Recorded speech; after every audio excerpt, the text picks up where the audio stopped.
Released this video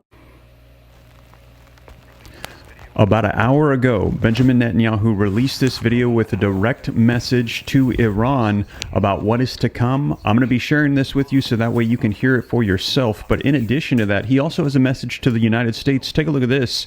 Hey, Western leaders, this is war. You need to accept the fact that there is a fight going on. You must end your enemies, he says. So enough with the diplomacy and all of this talk that's coming from the Biden administration. He's saying, Western leaders, this is war. Now, in addition to that, right now, this coming out, you can see that the Biden administration is fearing an Iranian attack. This coming out September the 30th, and I shared this with you yesterday, not only coming against Israel, but against the United States for what has unfolded, the information coming out in the last 24 hours that I shared you with. And right now, the United States is working with Israel on defenses, U.S. officials are saying. Then take a look. Biden says that he will be speaking with the Israeli leader, Benjamin Netanyahu, vowing all-out war, which is what the concern is of, in the Middle East must be avoided at all costs. Now, take a look. Right now, we're hearing there is going to be an Iranian response, and that response to Israel will be a choice, we're hearing, between revenge and survival. If Iran goes into all-out war, we're hearing that they cannot sustain. So they're saying that this would be devastating for the nation.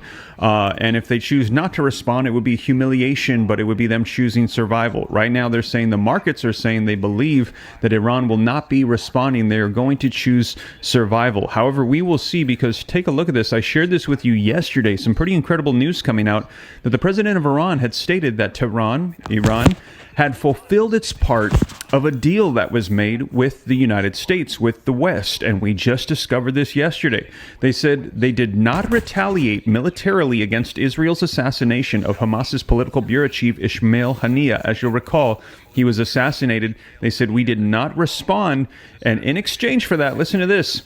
The leaders of the United States and Europe, they said those countries, they lied to Iran when they promised them that a ceasefire in Lebanon and Gaza if Tehran did not strike Israel. Noted the Iranian leader. He is saying, I was lied to. I was told that if we did not retaliate, that there would be a ceasefire. We were waiting for that, and it was never fulfilled. And then we saw... Shalom. First thing and foremost, I want to give all praises and glory and honor as due to Yahweh, Ba'ashem, Yahweh Shai, Ba'ashem Rakakwadash. I want to give double honors to the apostles and elders of Great Millstone and rule well. Blessings and salutations to the hopeful elect. Noise in his gospel, broad lifting up the standard of Yahweh, Ba'ashem, Yahweh Shai, wherever it may be. This is just another update through the Spirit. Lord's will to be edifying, another lesson dealing with this war in Western Asia, as I will say. As we know, Middle East is a made-up term, all right? But basically, the shit is going down. Basically, after that assassination of that Hezbollah leader, America is vowing for retaliation or expecting Iran to retaliate because of the war crimes that's been taking place towards these proxies, man. Okay? They've been at it since October 7th, and it don't look like it's going to slow down anytime soon. And like I was telling the brothers this week, I said, don't expect this thing to really slow down, because that guy, Bibi, he's basically he's basically trying to keep his ass out of jail. You know, like when he went to the UN Council, I believe it was last week sometime, majority of everybody walked out on him because they're realizing that, you know, everybody is realizing that the small hats is the big problem of the earth. They're the cats of the earth, and they are actually the ones that's bringing about these particular wars and these proxy wars and setting up these particular leaders. And everybody is waking up to Amalek, and the world is coming against him, okay, according to Habakkuk, the 2nd chapter. So World War III, I mean, you could say that this is a prelude or a start, which technically the Third World War has been really started since the time of the Cold War, which technically we're still in the Cold War. But when we say the Third World, we're meaning hot war, okay? I believe that I was reading some things when they was talking about sending boots on the ground. So they're going to invade by ground forces now. And once that starts, that's just going to open up a plethora of opportunity for Iran and proxies and other nations to get involved in this soon-to-be nuclear war. Okay, but it won't go nuclear until the MOTB is mandated, which that can literally be in a in a few short months, depending on, what they do with this whole BRICS summit, and on top of that, this shutdown that they're supposed to be doing tomorrow regarding these ports. All right, Salakia, that's the Kurds. But anyway, it says, "Hey, Western leaders, this is war. You must kill your enemies." Okay, so that's a declaration of war right there. As we know, that war starts verbally, okay, with threats and, sanctions and so forth like that, tariffs. And then before you know it, it's a full-fledged war. And we're seeing it play out, man, okay, because this is Bible prophecy. All right, so it says here, "Hey, Western leaders, this is war. You must kill your enemies." I mean, that's as straightforward as it is. Now, we understand, like, New York Post and, these particular New York Times and all these other particular news groups or news ovens, I say it that way. A lot of them are juiced in, and a lot of them are published by small hats, to say the least.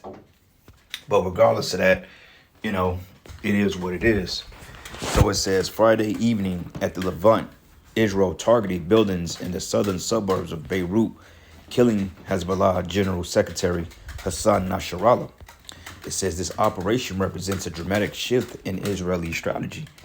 Not only have they finally liquidated an adversary they've been long capable of killing, they've also turned a deaf ear to their superpower patron of more than half a century. Okay? Undermining.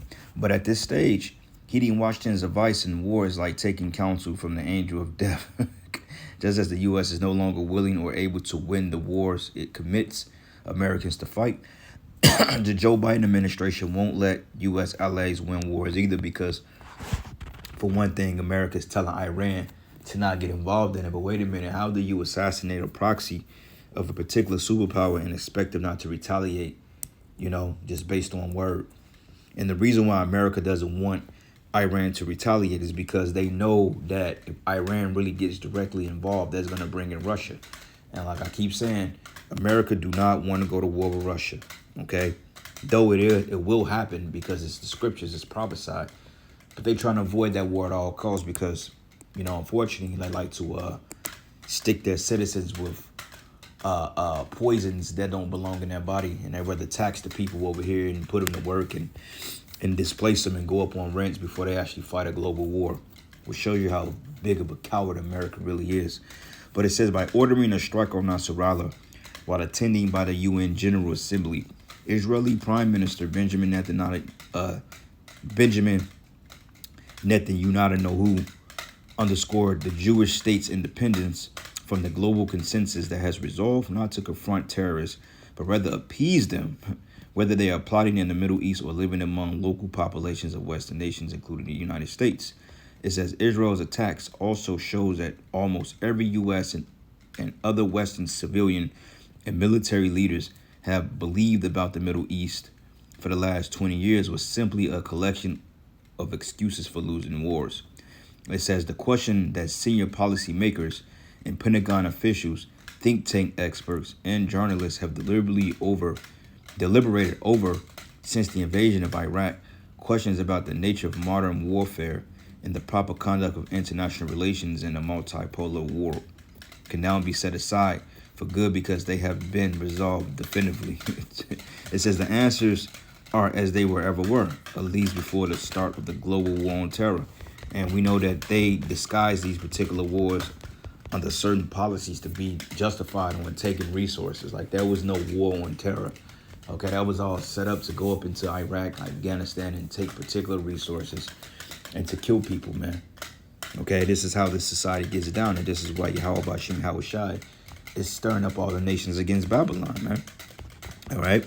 It says, contrary to the convictions of the George W. Bush era, non-conservatives and the pro-Iran progressives in the Barack Obama's camp, securing the nation's peace has nothing to do with winning narratives or nation building or balancing U.S. allies against your mutual enemies for the sake of regional equilibrium or any of the other academic theories generated to mask a generation's worth of failure. It says, rather, it means killing your enemies above all those who advocate and embody the cause that inspire others to exhaust their murderous energies against you.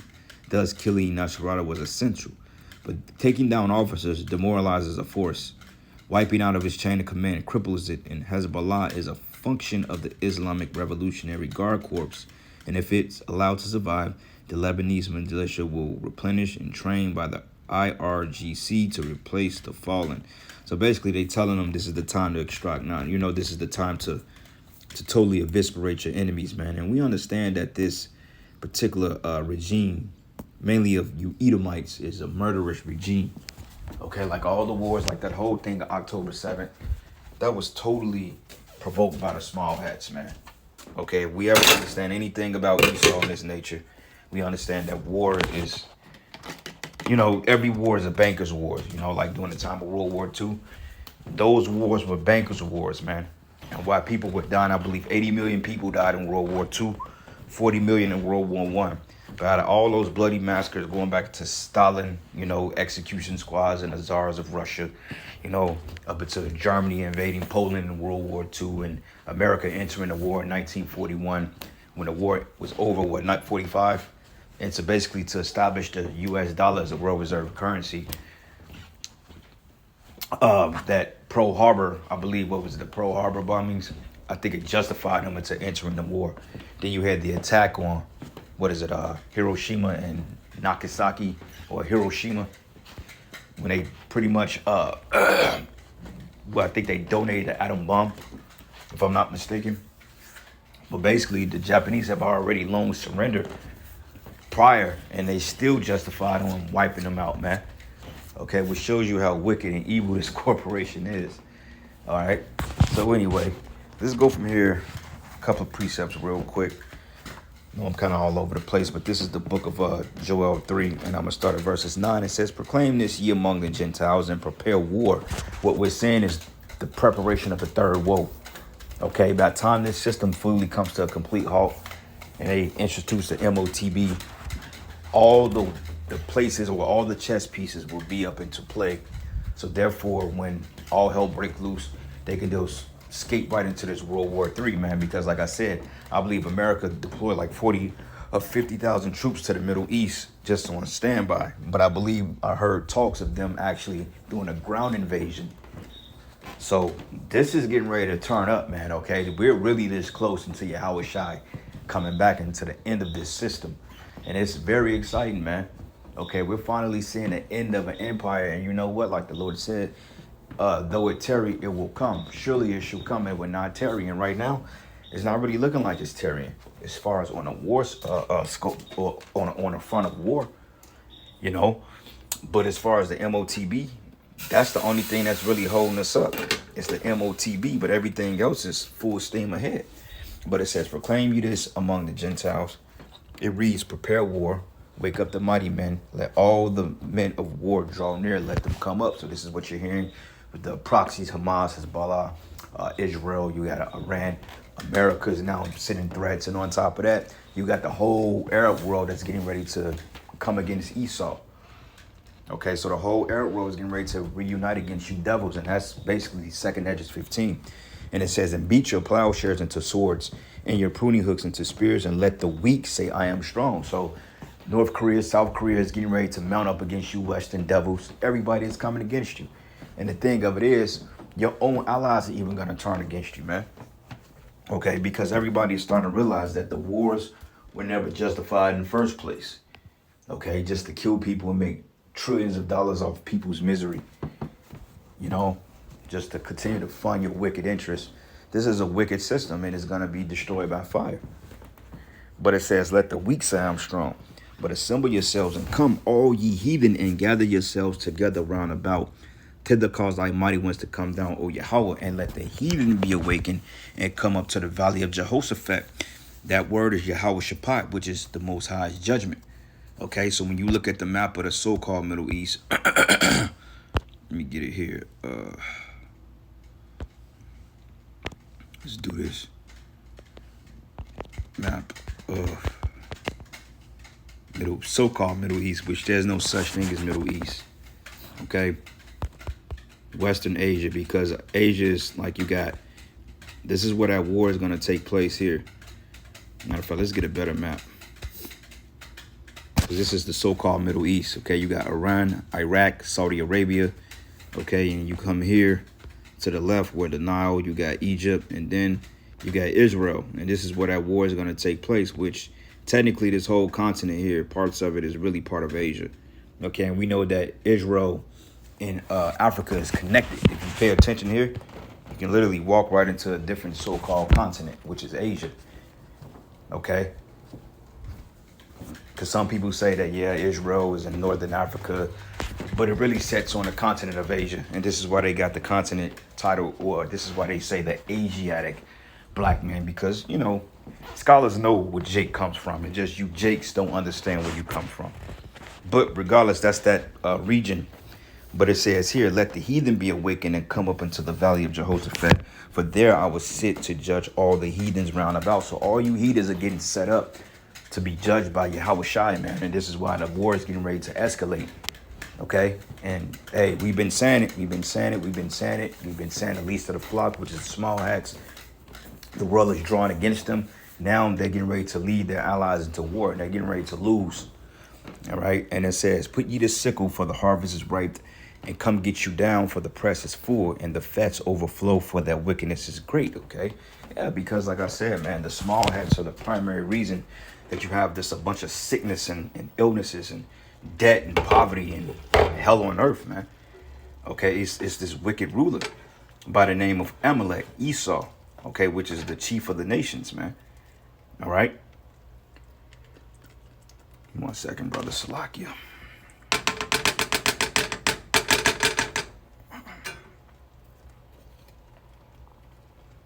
Give me 1 second, brothers. My bad.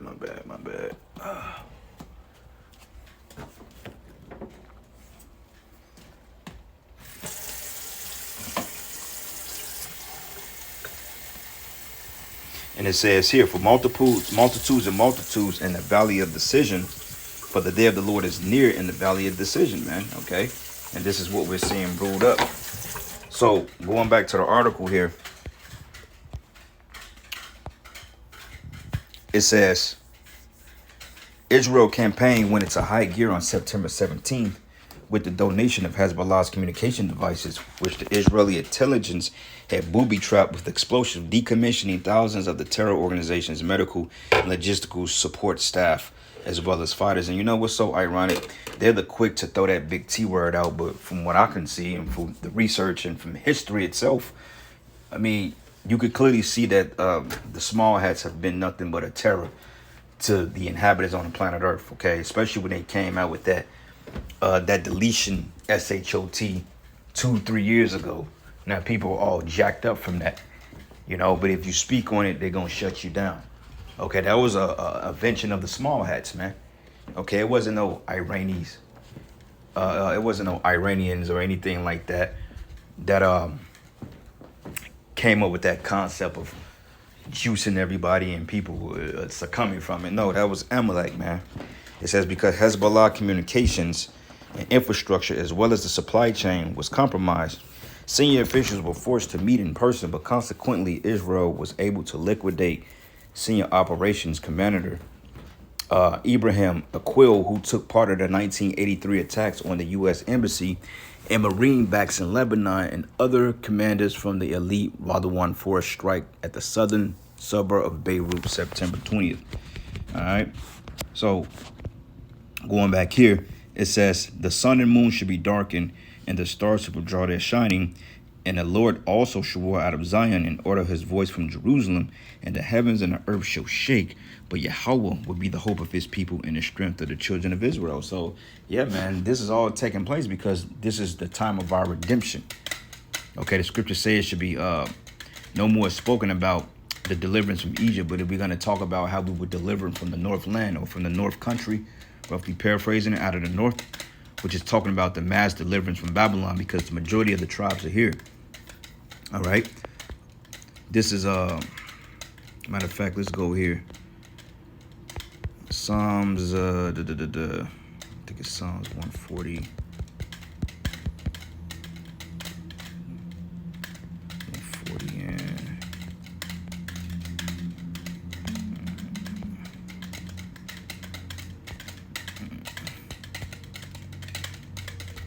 hold on, Psalms 1.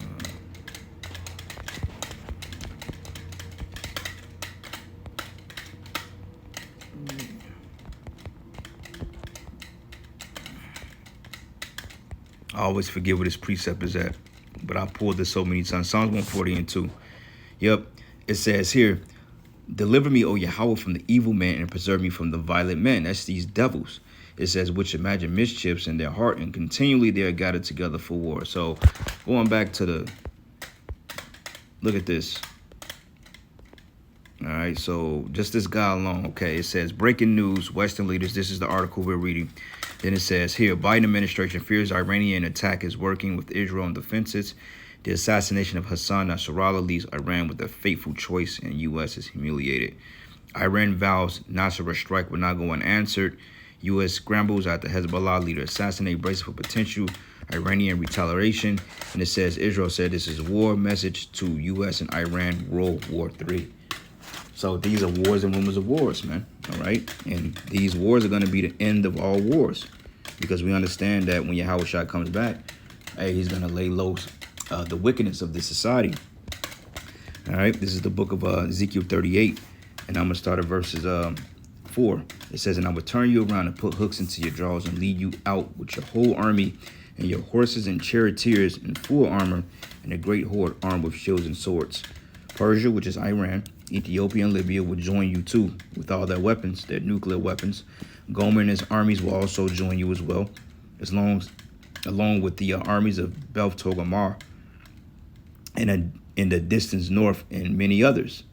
Okay, you're gonna have Turkey in there. I believe Turkey was Togarmah, if I'm not mistaken. But it says, get ready and be prepared and keep all the armies around you mobilized and take command of them. A long time from now, you will be called into action, and in the distant future, you will swoop down on the land of Israel, which will be enjoying peace after recovering from war, and after his people have returned from many lands to the mountains of Israel, and you and your allies, a vast and awesome army, will roll down on them like a storm that covered the land like a cloud. But this is what the Lord, because they're going to invade Israel, but it says this is what the sovereign Lord says, and at that time, evil thoughts will come into your mind, and you will devise a wicked scheme. And you will say, Israel is an unprotected land filled with unwalled villages, and I will march against her and destroy these people who live in such confidence, which, honestly speaking, this is really going into America, because America is that land of unwalled villages, if you understand a little history on that. Okay. But anyway, this pretty much it, man. There's several other presets we can go into, but we're going to watch this thing closely, and we're going to see what's going to become of it. But for now, I'm going to give all praises and glory and honor that's due to Yahweh Bashim Yahweh Shai.